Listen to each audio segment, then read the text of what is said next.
अस्सलाम वालेकुम रहमतुल्लाहि व बरकातुहू। प्यारे बच्चों, मैं आपको फिर से वेलकम करता हूँ। मैं हूँ आपका Yasir sir, chemistry tutor.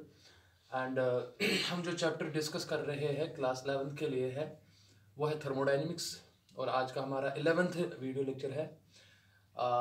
My dear students, आज हमारा बहुत ही इम्पॉर्टेंट टॉपिक जो है वो है first law of thermodynamics.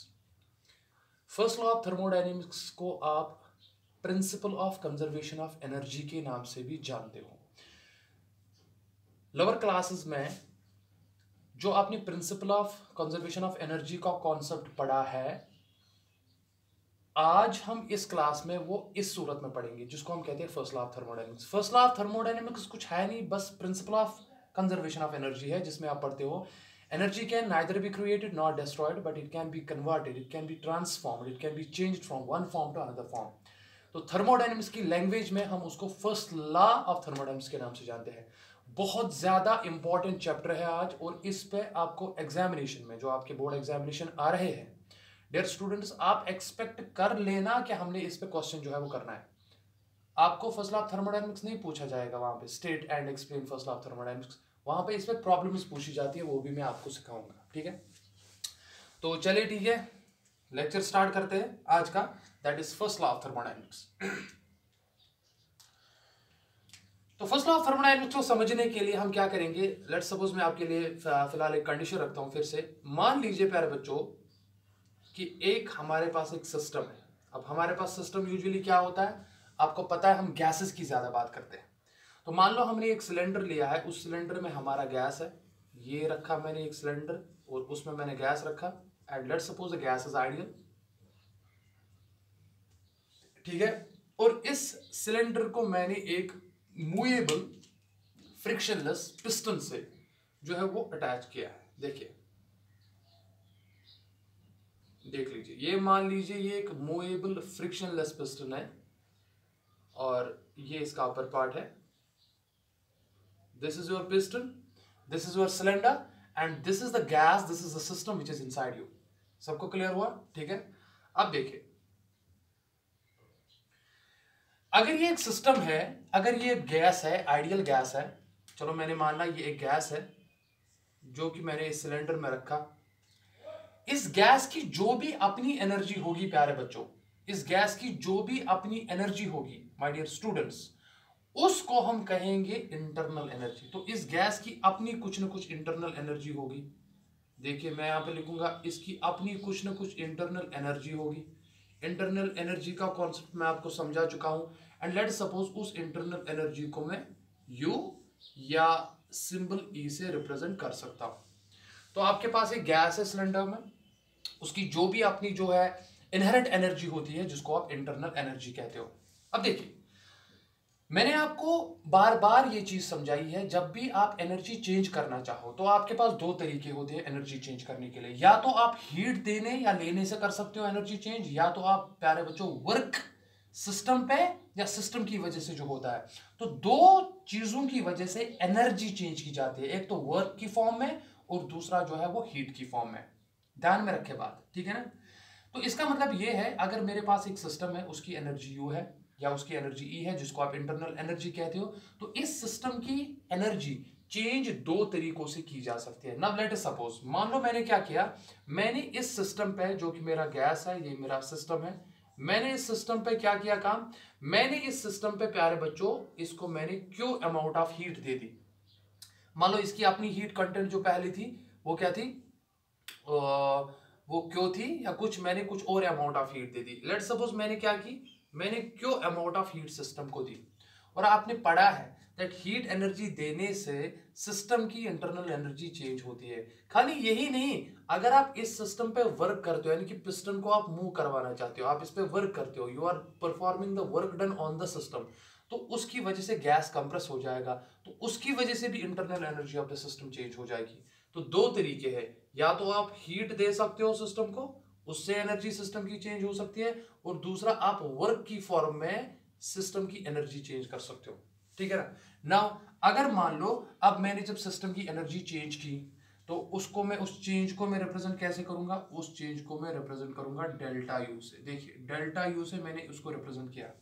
Now what is delta U? Sir, delta U is the change in the energy which takes place. अब आप कहोगे कैसे? मैं कहूंगा पहले इंटरनल एनर्जी जो सिस्टम की थी, मान लो वो U1 थी फॉर एग्जांपल इनिशियल स्टेज पे, आपने क्या किया, आपने थोड़ी देर बाद इस सिस्टम के अंदर हीट दी, तो यहाँ पे सिस्टम हीट जो है वो सिस्टम के अंदर जा रही है, तो जाहिर सी बात है उसको आप पॉजिटिव लेते हो, तो मैं उसको प्लस क्यू भी लिख सकता हूँ. Heat is given to the system and this heat energy changes the internal energy of a system. Not only this, we can also change the internal energy of the system by performing the work. अरे प्यारे बच्चों समझो ना, जाहिर सी बात है, आप किसी सिस्टम को कुछ दे रहे हो, हीट दे रहे हो, तो उसकी एनर्जी बढ़ रही है. आप उस पर कुछ काम कर रहे हो तो उस काम की वजह से भी, बिकॉज आप जब किसी चीज पे काम करोगे तो आपकी तो एनर्जी डिक्रीज होगी ना, और जिस पे आपने काम किया उस पे एनर्जी इंक्रीज हो जाएगी, उसकी एनर्जी इंक्रीज हो जाएगी. या तो डायरेक्ट हीट की फॉर्म में एनर्जी इंक्रीज करो या वर्क की फॉर्म में इंक्रीज करो, ठीक है ना. तो हम दोनों की फॉर्म में करते हैं, यानी कि internal energy of any system can be changed by two ways. First by giving heat to the system and second by performing work on the system. अब होगा क्या सर, इंटरनल एनर्जी जो पहले थी U1, वो तो U1 रहेगी नहीं ना बेटा, ठीक है ना, उसका क्या होगा, वो तो चेंज हो जाएगा. Let suppose U1 has been changed to U2. This is the initial state, this is the final state. आप U इनिशियल U फाइनल भी लिख सकते हो. उससे होगा क्या सर, आप कहोगे sir basically change in internal energy होगा, और उस चेंज इन इंटरनल एनर्जी को आप क्या कह सकते हो, डेल्टा U. वो डेल्टा U किसके बराबर होगा, final internal energy minus initial internal energy, U2 minus U1. तो आप फाइनल को जब इनिशियल से माइनस करोगे, वहां पे जो चेंज आपको मिलेगा उसी को कहते हैं चेंज इन इंटरनल एनर्जी.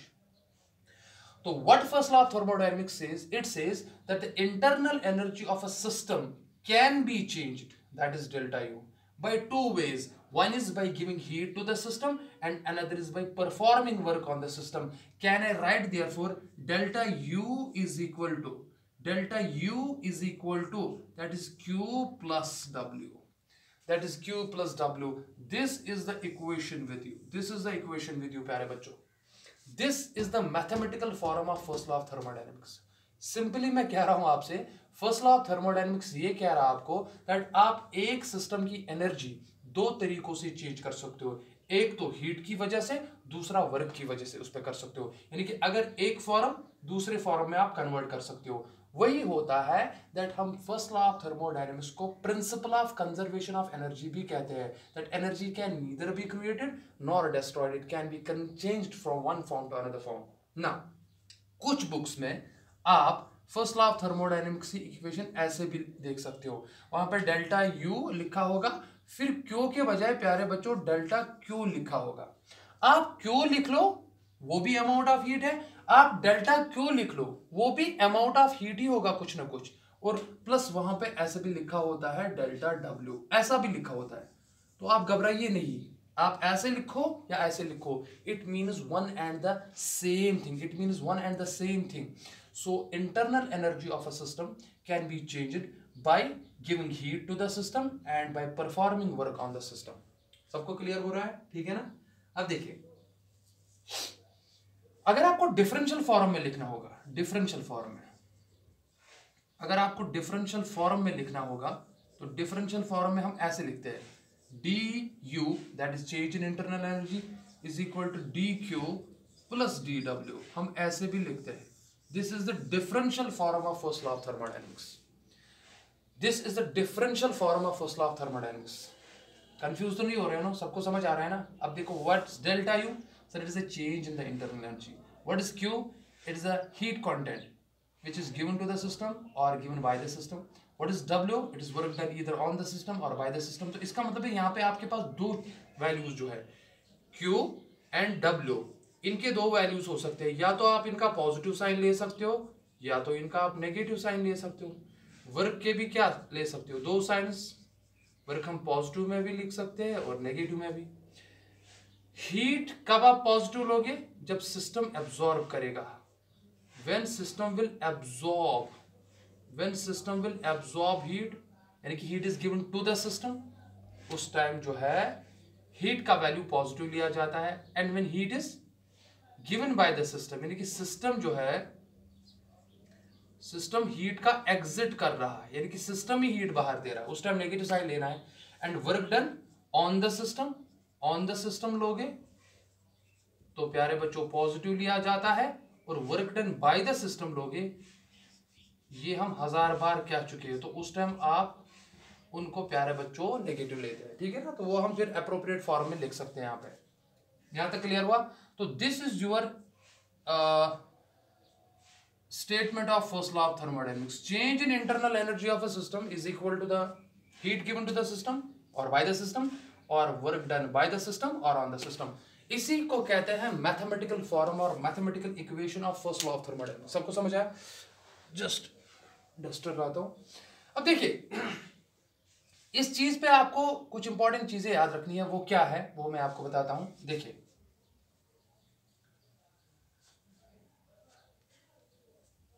पहली बात ये कि Q एंड W जो है, Q एंड W जो है वो क्या है? वो पाथ फंक्शन, वो पाथ फंक्शन है। देखो Q क्या है प्यारे बच्चों? ये पाथ फंक्शन है, ये सब ने पढ़ा है। Q भी पाथ फंक्शन है और वर्क भी पाथ फंक्शन है, लेकिन इनका समेशन जो है या इनका जो एडिशन होगा या जो भी है अकॉर्डिंग टू प्रॉपर साइनेज जब आप दोगे तो, लेकिन डेल्टा यू जो इनका है ना वो है स्टेट फंक्शन। यानी कि इसका क्या मतलब हुआ? इट डजेंट मैटर आप सिस्टम को किस पाथ से हीट, इट डजेंट मैटर आप सिस्टम को किस पाथ से हीट दे रहे हो या ले रहे हो, और इट डजेंट मैटर आप सिस्टम पे किस तरीके से वर्क कर रहे हो या सिस्टम किस तरीके से वर्क कर रहा है। उसकी वजह से जो प्यारे बच्चों change in internal energy delta U आएगा ना, that is always a state function, means it will depend upon the initial state और the final state of a system. इस बात को समझिए। Q is a path function, W is the path function, but the change due to these two factors, that means the change in the internal energy which will take place by these two quantities, that will be definitely a state function. That means it will depend upon the initial state and the final state of a system. सबको clear हुआ? Heat का value कब लेंगे positive? जब heat system को दी जाएगी तब Q का वैल्यू पॉजिटिव लेना है। अगर हीट सिस्टम ने ही दी बाहर तो इसकी अपनी कम होगी एनर्जी, हीट एनर्जी, Q का वैल्यू वहां पे नेगेटिव लेंगे साइन के साथ। अगर आपने वर्क सिस्टम पे किया तो उसका साइन उस टाइम पॉजिटिव लेंगे। अगर सिस्टम ने ही वर्क किया तो उस टाइम आप W का साइन जो है वो नेगेटिव लेंगे। यहां तक समझ आ गया सबको? ठीक है ना। अब देखिए दूसरी बात, एक और इंपॉर्टेंट चीज है जो, बिकॉज हमें इस पे क्वेश्चंस पूछे जाएंगे तो इस पे ध्यान रखेंगे आप। देखिए यहां पे मान लो हीट की जो फॉर्मूला है, हीट की मैं इससे पहले पढ़ा चुका हूं आपको। ये मैं कुछ इंपॉर्टेंट फार्मूलाज यहां पे मेंशन करूंगा जो मैं ऑलरेडी पढ़ा चुका हूं, बिकॉज हम अभी कुछ प्रॉब्लम्स करने जा रहे हैं। इस पे तो प्रॉब्लम्स पूछी जाएंगी फर्स्ट लॉ ऑफ थर्मोडायनामिक्स में। देखिए एक इक्वेशन आपके पास ये है दैट Q जो है it is equal to NCP delta T। Depend करता है अगर आपने एट कांस्टेंट प्रेशर बात की, एट कांस्टेंट प्रेशर अगर आपने बात की तो उस टाइम आपको ध्यान में रखना पड़ेगा, उस टाइम हीट के लिए फॉर्मूला है NCP डेल्टा T। मैं पढ़ा चुका हूं, या पिछली बार आप देख लीजिए पिछले वीडियो लेक्चर्स। और अगर हीट आपको निकालनी है at in terms of at constant volume, at constant volume, उस टाइम आप NCV डेल्टा T भी इस्तेमाल कर सकते हैं। तो this means at constant volume, at constant volume. और अगर आपको पता होगा प्यारे बच्चों, अगर आपको पता होगा heat given to the system at constant volume, मैंने कल ही पढ़ाया था आपको इंटरनल एनर्जी के केस में, heat given to the system at constant volume is solely equal to it is increase in the internal energy. याद है आपको? इंटरनल एनर्जी का टॉपिक पढ़ लेना, देख लेना, इस इक्वेशन को वहां पे देख लेना, बिकॉज वर्क डन उस टाइम सिस्टम नहीं करता है जब आप वॉल्यूम कांस्टेंट रखते हो। आपने हीट दे दी, ठीक है ना, आप पिस्टन को मूव करने नहीं दे रहे हो, ना अप ना डाउन, यानी कि वॉल्यूम कांस्टेंट रह रहा है, तो उस टाइम वर्क डन तो जीरो होगा। आप जितनी भी आपने हीट सप्लाई की उसकी वजह से सिस्टम की इंटरनल एनर्जी चेंज होगी, वो मैंने कल कहा था आपको। तो क्या मैं QV के बजाय, बिकॉज यहाँ पे CV लिखा, CV मतलब ये QV है, इसका मतलब ये QV है, यहाँ पे CP है, आप इसको QP भी लिख सकते हो। Heat given to the system और by the system at constant pressure, this is heat given to the system और by the system at constant volume. Try to understand, जब QV डेल्टा U के बराबर है तो क्या मैं ये इक्वेशन भी यूज नहीं कर सकता हूं? Delta U is equal to NCV delta T। ये इक्वेशन तो जनाब साहब आप हमेशा के लिए याद ही रखिए अगर आपको न्यूमेरिकल प्रॉब्लम सॉल्व करनी है। ये इक्वेशन याद नहीं रही ना, फिर प्रॉब्लम सॉल्व करने में बहुत दिक्कत हो जाएगी, वो तो आप नहीं चाहोगे, वो तो बर्दाश्त नहीं कर पाओगे ना। तो इसका मतलब है ये दो equations one and the same thing है, ठीक है ना। इन इक्वेशंस को यूज करके मैं प्रॉब्लम सॉल्व करूंगा, बिकॉज मुझे हीट निकालना पड़ेगा कभी। वर्क डन के लिए तो आप आराम से निकाल सकते हो, वर्क डन के लिए हमारी फॉर्मूला होती है पी एक्सटर्नल डेल्टा वी, ये तो हम यूजुअली इस्तेमाल करते हैं, लेकिन हम थर्मोडायनेमिक्स की इक्वेशन को यूज करके भी, मतलब अगर हमें डेल्टा यू दिया है, अगर हमें क्यू दिया है या डब्ल्यू दिया है, तो इन तीन वेरिएबल्स से हम एक दूसरे को निकाल सकते हैं। तो फर्स्ट लॉ ऑफ थर्मोडायनेमिक्स जैसे भी क्वेश्चन पूछते हैं वो करेंगे। देखिए तो मैं ये इरेज करता हूं, आई होप ये आपको समझ आया होगा। देखिए चलो इनको मैं इधर रखता हूं, ये हमें चाहिए, बहुत सिंपल है फर्स्ट लॉ ऑफ थर्मोडायनेमिक्स, कोई डिफिकल्ट बात है नहीं। देखिए चलो मैं फर्स्ट लॉ ऑफ थर्मोडायनेमिक्स भी यहां पे लिख के रखता हूं, delta U is equal to Q plus Q plus W, चलो क्यू प्लस डब्ल्यू ये लिखते हैं। ये इक्वेशन याद रखिए, इनको हम इस्तेमाल करके प्रॉब्लम सॉल्व करेंगे। तो देखिए चलो यहां पे मैं इरेज करता हूं। देखिए क्वेश्चन क्या है, क्वेश्चन है, देखिए क्वेश्चन क्या है, मान लो 0.5 mole of dinitrogen gas, that means N2 gas, ठीक है ना। हमारे पास कितना है, 0.5 मोल ऑफ नाइट्रोजन गैस है सिलेंडर में। 0.5 mole of nitrogen gas is in cylinder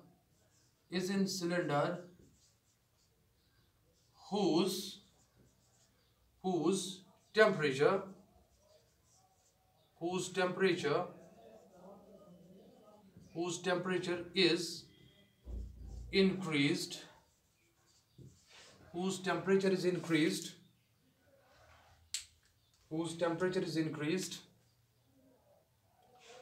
temperature is increased from let's suppose चलो ऐसे लेते, from 30 degree centigrade to 130 degree centigrade, ठीक है। कैलकुलेट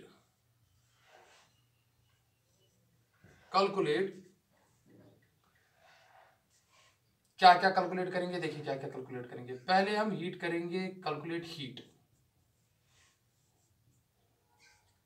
एक तो हीट निकालना है आपको, तो हीट कैसे निकालेंगे, यानी कि हमें क्यू निकालना है, कैलकुलेट हीट। दूसरा calculate change in internal energy delta U, and तीसरा calculate work done that is W. इस बात को समझिए, आपको हीट क्यू निकालना पड़ेगा, आपको डेल्टा यू निकालना पड़ेगा और आपको डब्ल्यू निकालना पड़ेगा। फर्स्ट लॉ ऑफ थर्मोडायनेमिक्स है। लेकिन आपको इन तीन वेरिएबल्स में से आप एक का वैल्यू तभी निकाल सकते हो, सपोज जब आपको हीट या वर्क डन का वैल्यू पता हो। अगर आपको इन दोनों का वैल्यू पता हो तो आप इनका निकाल सकते हैं। लेकिन मैं यहां पे लिखूंगा at calculate these values at constant, चलिए ठीक है, कैलकुलेट दिस। अब देखिए यहां पे अगर आप ध्यान रखेंगे ना प्यारे बच्चों, अगर मैं हीट की इक्वेशन ये इस्तेमाल करूंगा, ध्यान दें, यहां पे कहीं ना सीपी या सीवी वैल्यू निकल रहा है। देखो यहां पे सीवी या सीपी निकल रहा है। आप कांस्टेंट प्रेशर पे निकाले या कांस्टेंट वॉल्यूम पे निकाले, ठीक है ना। तो चलिए ठीक है, मान लेते हैं हमें कांस्टेंट प्रेशर पे निकालना है, लेकिन कांस्टेंट प्रेशर पे जब आप निकालेंगे ना, तो ये वाली इक्वेशन हमेशा यूज करेगी। ये कांस्टेंट आप ऐसे नहीं लिख सकते sir QP is equal to NCP delta T, because आप वो इक्वेशन आपको यहाँ पे लेनी है। इंटरनल एनर्जी के लिए हमेशा आपको इक्वेशन ये लेनी है, तो मैं डायरेक्ट ये वाली लिखूंगा, because Q we delta U के बराबर होता है, जो मैंने ऊपर लिखा आपको। तो डेल्टा यू के लिए आप हमेशा इक्वेशन ये इस्तेमाल करेंगे। ये जो मैं शॉर्ट ट्रिक्स बता रहा हूं ना आपको, ये आपको बहुत ज्यादा मदद करेंगे। डेल्टा यू जब भी आपको निकालना होगा, that is an CV delta T, वो कांस्टेंट वॉल्यूम पे ही निकाला जाता है। NCV डेल्टा टी, इसके लिए बात याद रखेंगे। लेकिन इसका मतलब है पहले तो मुझे CV नहीं पता है, जब CV नहीं पता है तो CP कहाँ से निकालूंगा। अब देखिए पहले मैं CV निकाल के देता हूँ आपको, बिकॉज आपको CP निकालने के लिए आपको पता है फॉर्मूला CP माइनस CV जो होता है वो R के बराबर होता है। लेकिन अगर आपको CP निकालना है वो CV प्लस R के बराबर होगा, लेकिन CP निकालने के लिए कम से कम CV तो पता होना चाहिए। चलिए ठीक है, सोल्यूशन यहाँ पे करते हैं। ठीक है, सोल्यूशन निकालने के लिए मैं पहले क्या लिखूंगा, नाइट्रोजन जो है ना N2 प्यारे बच्चों, N2 ऐसे, ये कौन सा गैस है, ये डाई एटॉमिक गैस है, ये डाई एटॉमिक गैस है। आपको पता है डाई एटॉमिक गैस में डिग्रीज ऑफ फ्रीडम F का जो वैल्यू होता है वो कितना होता है, मैंने पढ़ाया आपको, वो 5 होता है। सबको क्लियर हो रहा है ना। For diatomic gas nitrogen degrees of freedom F is equal to 5। Monoatomic के लिए कितना होता है 3, अगर हीलियम होता तो वहां पे 3 ले लेते, ठीक है ना। अब मुझे बताओ CV किसके बराबर है, तो क्या आपने CV की फॉर्मूला नहीं पढ़ी है, F divided by 2 into R, F divided by 2 into R, तो निकाले।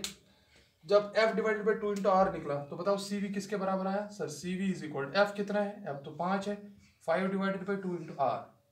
अब यहाँ पे एक इंपॉर्टेंट बात याद रखना, मैं यहाँ पे R का भी वैल्यू दूंगा। R का जो वैल्यू होता है ना, मैं इन टर्म्स ऑफ कैलोरीज लूंगा, 2 कैलोरीज पर केल्विन पर मोल, मैं ये लूंगा, बिकॉज मुझे R का वैल्यू कभी कभार कैंसिल भी करना पड़ेगा।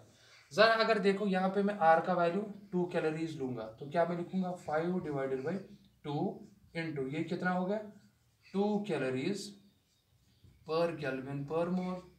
सबको समझ आ गया।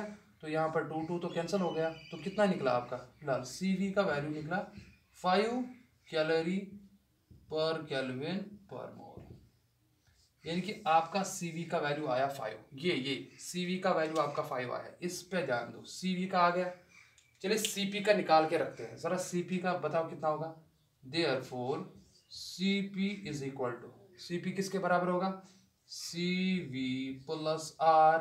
ओके गुड, बताओ CV कितना है, सर CV तो 5 निकला। बताओ R कितना है, R तो 2 कैलोरीज पर केल्विन पर मोल है, मतलब मैं लिखूंगा CD प्लस 2, तो कितना हो गया वो 7 हो गया, यानी कि आपका CP जो वैल्यू निकला वो निकला 7। ऑफ कोर्स कैलोरी पर केल्विन पर मोल, यहाँ पे CP आपने लिखा, ठीक है ना। अब आ जाओ जनाब यहाँ पे, अब हमें वैल्यू निकालना है। इन इक्वेशंस को याद रखा, देखिए आप निकालिए वैल्यू।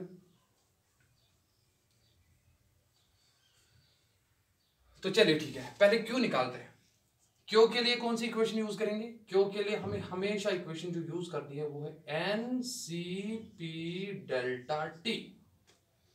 तो बताइए क्यू किसके बराबर होगा, therefore Q is equal to number of moles कितने हैं, तो वो तो 0.5 लिया आपने, तो मैं लिखूंगा 0.5। बताइए CP कितना है, CP है हीट। जब भी आप निकालेंगे ना क्यू का वैल्यू तो NCP डेल्टा टी इस्तेमाल किया करो। इंटरनल एनर्जी जब भी निकालनी हो ना तो NCV डेल्टा टी यूज किया करो। मैं शॉर्ट ट्रिक बता ही दे रहा हूं, ठीक है ना। तो बताओ डेल्टा टी कितना है सर 130, तो delta T means T final minus T initial, that means 130 degree centigrade minus 30 degree centigrade. तो ये कितना हो गया, मैं सीधे ही लिखता हूँ डेल्टा टी 100 डिग्री सेंटीग्रेड हो गया। तो यहाँ पे मैं लिखता हूँ 100 डिग्री सेंटीग्रेड। क्या मैं इसको 1/2 लिख सकता हूँ नंबर ऑफ मोल्स, चलो ठीक है 0.5 ही लिखते हैं 0.5। अब देखिए इसको क्या मैं ऐसे लिखता हूँ Q इज इक्वल टू, देखिए Q इज इक्वल टू, ध्यान समझना, चलो ठीक है 1.5 को मैं ऐसे लिखूंगा, 0.5 जो होता है वो होता है 1/2 के बराबर। क्या मैं लिख सकता हूँ 1/2 इंटू 100, तो देखिए 2 है ना 2 5 and that is 2 0 like this, ठीक है ना। या आप ऐसे भी कर सकते हो 0.5 मोल को आप ऐसे भी ले सकते हो, चलो मैं ऐसे लेता हूँ, आप थोड़े कंफ्यूज हो जाओगे। क्या मैं 0.5 को ऐसे ले सकता हूँ 5, वैसे वो वही हो जाएगा, ऐसे वो फिर से वही हो जाएगा, इंटू 100 करो तो दैट इज 2, यहाँ पे 50 आएगा। तो बताओ क्यों किसके बराबर निकला, क्यों निकला आपका 50। सिंस ये आपने कैलोरीज में आर लिया वहां पे, तो इसको लिखोगे आप कैलोरी। देखो क्यों का वैल्यू तो निकला आपका 50 कैलोरी, देखिए क्यों का वैल्यू आपको 50 कैलोरी निकला, तो ये वैल्यू हमारा निकला फिलहाल। जरा दूसरा, चलो ये तो हो गया, जरा दूसरा आते हैं। निकालो प्यारे बच्चों डेल्टा यू। तो बता डेल्टा यू की फॉर्मूला क्या है, मैं लिखूंगा delta U is equal to, उसके लिए फॉर्मूला कौन यूज करोगे, N C V delta T. देखो मैं इंटरनल एनर्जी जब मैंने लेक्चर पढ़ाया है, लेक्चर नंबर 10, वहां पे मैंने कहा है कि डेल्टा यू के बजाय हम ये क्यों इस्तेमाल करते हैं, बिकॉज उस टाइम जब आप सिलेंडर लेते हो उसमें पिस्टन यूजुअली आप फिक्स करते हो, आप वर्क डन सिस्टम से नहीं करवाते हो, वहां पे जितनी आप हीट दे रहे हो ना वो सारी की सारी इंटरनल एनर्जी चेंज कर रहा है।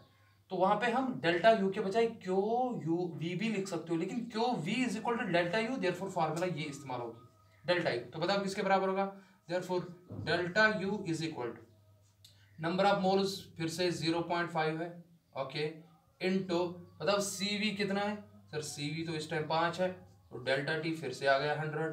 क्या यहाँ पे मैंने कहीं पे गलत किया, एक सेकेंड, ओ सॉरी ओ सॉरी सॉरी सॉरी सॉरी, यहाँ पे मैंने सीपी का वैल्यू नहीं लिखा, आई अपोलोजाइज, हम जल्दी जल्दी में चले गए।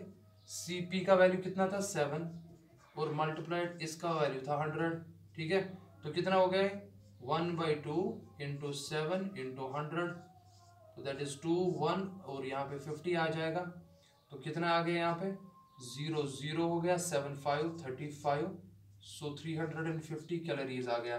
तो बेसिकली यहाँ पे Q का वैल्यू आ गया 350 कैलोरी। तो आई अपोलोजाइज, हमने यहाँ पे Cp का वैल्यू लिया ही नहीं था, ये निकला Q का value.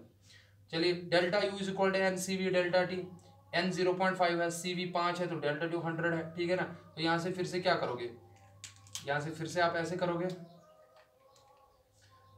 Delta U is equal to, मैं इसको 1/2 लिख सकता हूँ, ठीक है ना, इंटू 5 इंटू 100, यहाँ फिर से आएगा 2 1 और 250 आ, तो कितना आएगा 0, सो 5 5 25, तो डेल्टा यू सिंस ये भी एनर्जी ही है, तो एनर्जी का वैल्यू भी कैलोरी ही होगा।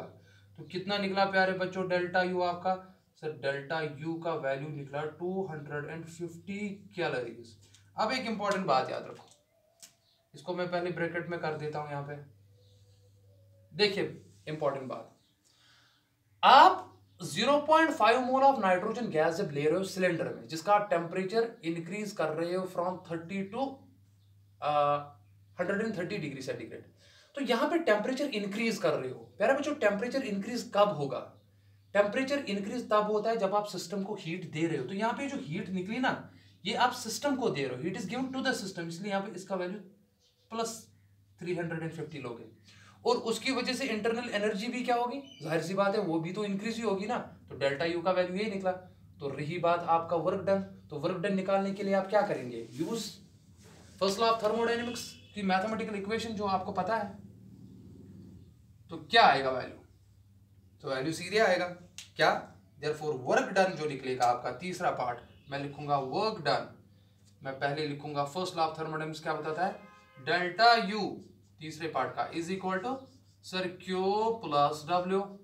आपको क्या निकालना है, आपको निकालना है प्यारे बच्चों, चलो वैल्यू ही दे दो, बताओ डेल्टा यू किसके बराबर निकला 250 कैलोरीज इज इक्वल टू, बताओ क्यू कितना निकला, सर वो भी निकला प्लस 350 कैलोरीज प्लस डब्ल्यू। अब देखो तो बताओ डब्ल्यू किसके बराबर होगा, sir W will be equal to, चलो मैं ऐसे लिखता हूं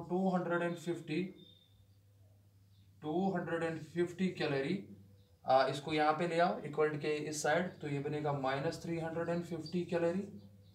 देखिए किसके बराबर होगा डब्ल्यू, तो क्या होगा यहाँ पे 350 को 250 आप कम करोगे तो साइन इसका रहेगा, तो that will be minus 100 calories is equal to W, और क्या मैं लिख सकता हूं W इज इक्वल टू, सीधी बात है माइनस 100 कैलोरीज। अब यहां पे क्या हुआ, W का साइन क्या निकला नेगेटिव, इसका मतलब है work is done by the system. तो जाहिर सी बात है जब आप हीट दे रहे हो, जब आप हीट दे रहे हो एट कांस्टेंट प्रेशर, देखिए जब आप हीट दे रहे हो एट कांस्टेंट प्रेशर, इस बात को मैं समझाऊंगा अभी, ठहरो। चलो ये तो हो गया, आपके तीनों वैल्यूज निकले। अब आप समझो इन वैल्यूज का हम इंटरप्रिटेशन करेंगे। हमने एक गैस लिया था नाइट्रोजन गैस, किस में लिया था प्यारे बच्चों, सर सिलेंडर में लिया था। कौन सा गैस लिया था, सर नाइट्रोजन गैस लिया था। तो आपने क्या किया, आपने इस पे पिस्टन रखा था। आपने कितनी हीट दी सर? इतनी मैंने हीट दी। क्यों? जो मैंने दिया कितना दिया? 350 कैलोरीज मैंने हीट दी, उसकी वजह से क्या हुआ, लेकिन कांस्टेंट प्रेशर पे दी। अब पहले बात सुनना, अगर पिस्टन यहां पे था, अगर पिस्टन यहां पे था, देखिए अगर पिस्टन यहां पे था, ये पिस्टन मान लीजिए, आपने हीट कितनी दी सर? 350 कैलोरी। 350 कैलोरी जब हीट दी तो वो जाएगी कहाँ? वो तो मॉलिक्यूल्स की काइनेटिक एनर्जी बढ़ाएगा ना, उनको रैंडम स्पीड्स पे मूव कराएगा, हाई स्पीड्स पे मूव करेगा। ग्रेटर द काइनेटिक एनर्जी, उसकी वजह से टेम्परेचर राइज होगा। और अगर आप लेमैन सेंस से भी लोगे, हीट दे रहे हो तो हीट दे रहे हो तो टेम्परेचर तो अंदर इंक्रीज होगा। 30 से 130 तक आप हीट दे रहे हो, जब इंक्रीज होगा तो उसकी वजह से मॉलिक्यूल्स ज्यादा स्पीड से और ज्यादा रैंडम रेट पर कोलाइड करेंगे। Greater the collision greater the pressure, तो उसकी वजह से तो प्रेशर बढ़ गया। लेकिन आपको क्या करना है? प्रेशर बढ़ा, आपको कांस्टेंट रखना है, यानी कि आपको उसी प्रेशर को डिक्रीज करना पड़ेगा। तो आप क्या देखोगे, in order to decrease the pressure, piston जो है वो मूव अप हो जाएगा, पिस्टन मूव अप हो जाएगा, यहां पे आ जाएगा पिस्टन। अब ये इक्वेशन में नहीं दिया है, आपको प्रॉब्लम में नहीं दिया है पिस्टन मूव्स अप, ये पता ही है एट कांस्टेंट प्रेशर। तो एट कांस्टेंट प्रेशर इसका मतलब है आप जो हीट सप्लाई कर रहे हो वो किस पे कर रहे हो प्यारे बच्चों? वो कांस्टेंट प्रेशर पे कर रहे हो। यहां पे वो आप कांस्टेंट प्रेशर पे कर रहे हो, यानी कि आपने सप्लाई जो हीट सिस्टम को की वो किस पे की? Eight constant pressure. जब आपने कांस्टेंट प्रेशर पे की, क्या मैं उसको लिख सकता हूं QPB? उसीलिए उस टाइम इक्वेशन आती है NCP डेल्टा T। तो CP का वैल्यू मैंने आपको निकाल के दे दिया, तो कितना वैल्यू हीट का निकला? उस टाइम हीट का वैल्यू आपको निकला जो है 350 कैलोरीज। अब उसमें से जब पिस्टन मूव अप किया तो इसकी वजह से सिस्टम ने कुछ ना कुछ वर्क भी किया। अब जाहिर सी बात है, प्रेशर इंक्रीज करने से पिस्टन अप मूव चला गया, यानी कि अपवर्ड डायरेक्शन में चला गया, यानी कि गैस ने वर्क किया। तो work is done by the system, that means by the gas. और 350 कैलोरी में कितना वर्क गैस ने किया सर? गैस ने किया 100 कैलोरी। अब 3.5 में से प्यारे बच्चों 100 कैलोरीज का वर्क हुआ, since it is done by the gas, that's why negative sign आया। तो बची कितनी? 3.5 में से 100 निकाल के 250, तो 250 का तो इंटरनल एनर्जी का इंक्रीज हो गया। वही तो है फर्स्ट लॉ ऑफ थर्मोडायनेमिक्स। अरे समझ आ रहा है ना? कुछ बहुत इजी है और कुछ डिफिकल्ट नहीं है। चलो एक और प्रॉब्लम कराता हूं मैं, बहुत सिंपल है।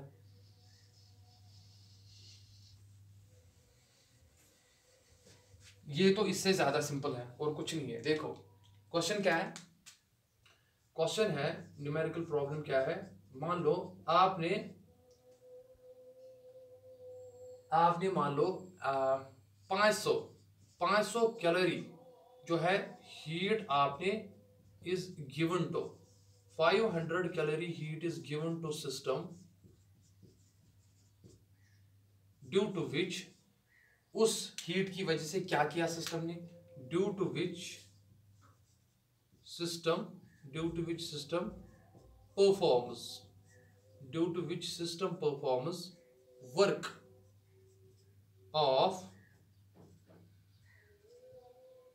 मान लो 200 कैलोरीज। कैलकुलेट डेल्टा यू, यानी कि चेंज इन इंटरनल एनर्जी। तो करेंगे क्या? करेंगे आप प्यारे बच्चों फर्स्ट लॉ ऑफ थर्मोडायनेमिक्स। तो फर्स्ट लॉ ऑफ थर्मोडायनेमिक्स क्या है? तो using first law of thermodynamics, first law of thermodynamics आपको क्या कह रहा है? फर्स्ट लॉ ऑफ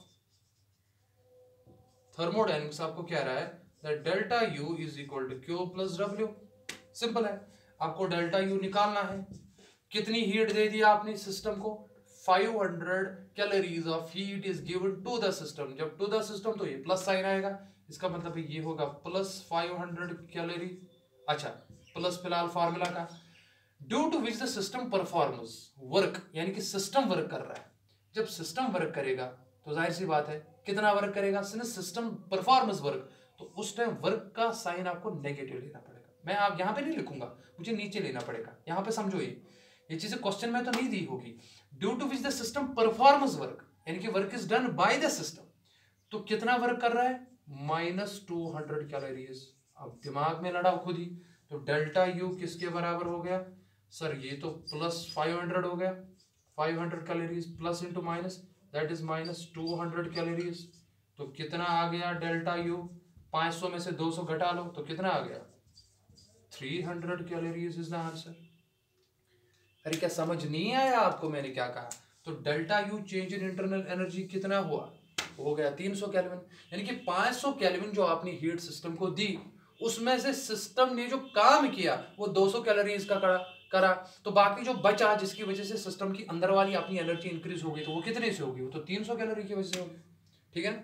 तो this was the lecture number 11, जिसमें हमने प्यारे बच्चों फर्स्ट लॉ ऑफ थर्मोडायनेमिक्स पढ़ाया।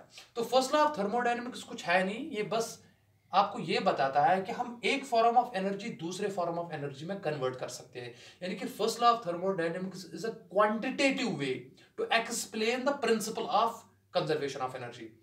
पिछले क्लासेस में आप सिंपली ये पढ़ते आए हो definition, that energy can neither be created, it can nor be destroyed, but it can be converted from one form to another form.